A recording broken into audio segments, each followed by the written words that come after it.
ازاي تقيس دهون جسمك بطريقة سهلة في البيت من الاخر. ازيكم يا جماعة، عاملين ايه؟ الفيديو ده ناس كتير جدا سألوني عليه ومهم جدا، وهي اسهل طريقة تقيس بيها نسبة الدهون في جسمك وانت قاعد في البيت من غير ولا ميزان ذكي ولا ان بودي سكانر ولا اي اجهزة معقدة. الطريقة دي بيستخدمها الجيش الامريكاني. ايوه، الجيش الامريكي. حتى الطريقة اسمها US Navy Body Fat Method. تعالوا نتعلمها بمثل بسيط. بس قبل ما نبدأ، ليه مهم اصلا تعرف نسبة الدهون في جسمك؟ ببساطة كده عشان وزنك لوحده مش كفاية. يعني ممكن يكون وزنك 80 كيلو بس جسمك مليان عضلات كتير ونسبة الدهون قليلة، والعكس ممكن صحيح. فنسبة الدهون بتقولك الحقيقة، انت بتخس دهون ولا بتخس عضل. ولو بتلعب رياضة او بتعمل نظام غذائي هتعرف فعلا النتائج ماشية ولا لا. والجميل في الموضوع انه مش محتاج غير شريط قياس عادي بتاع الخياط ومراية، ونكتب الارقام يا على ورقة يا في الموبايل. للرجالة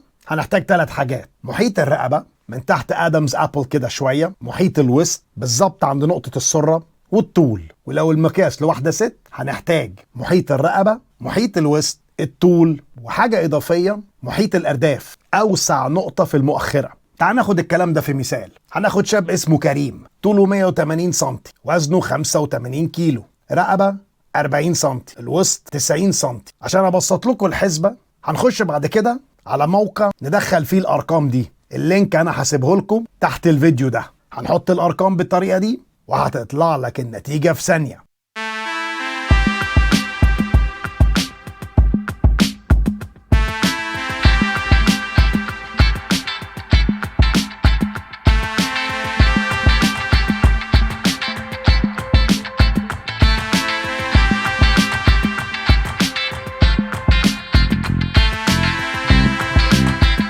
دخلنا الأرقام، طلع إن كريم عنده 18% دهون، يعني كويس جدا. ولو عاوز جسم رياضي أكتر ممكن ينزل ل 14 أو حتى 12%. لو أعلى من كده تبدأ تفكر في نظام غذائي أو رياضي. بس خد بالك، ما تقيس القياسات دي بعد الأكل وانت منفوخ، ولا حتى وانت بتضحك. عارفك بتحب الهزار. خليك واقف تتنفس عادي وشد شريط القياس من غير ما تخنق نفسك. وحاول تقيس دايما في نفس الوقت كل يوم، يفضل الصبح قبل الفطار او اي اكل.